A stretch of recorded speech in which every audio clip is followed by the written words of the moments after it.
Hello, Kong Finder. A friend of mine messaged me kung paano daw nagkakapera o nagkaka-earn ang isang real estate broker or ahente dito sa Pilipinas.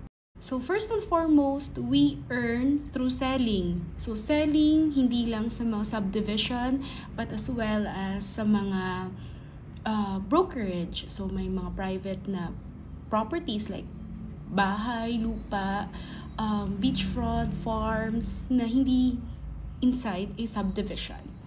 Kung sa loob naman ng subdivision ang binibenta natin, never at hindi ka pwede magpatong kasi all the computation, the updates, again, ay galing po yan sa opisina ng developer. Second, sa part ng hindi sa loob, private individual na gustong magpapabenta sa'yo.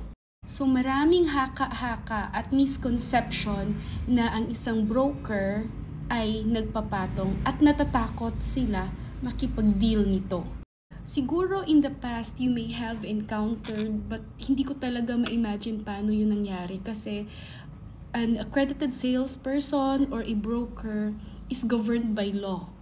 We are taught and practiced to be satisfied with the 5% as our professional fee.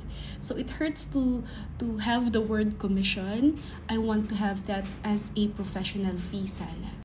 Just like any other professionals, we give our advice, our inputs, and of course, we assess the property if okay ba, malinis ba, just like any other professionals like the doctors or the lawyers, that they do assessment for their clients. And so going back to how we earn, we also manage a real estate broker or salesperson, ahente, could also manage a rental property. It may be a commercial property or a residential.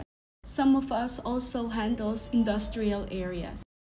So yun po, if you want to be part of the industry, have the necessary seminars and be accredited or may mga schooling na po paano maging broker. This is a profession and we are regulated by law. Hindi po tayo parang nagbebenta lang ng pancake, pagkatapos wala na. We close the transaction, we transfer the property to the new owner. Till next video, Kahong Finder!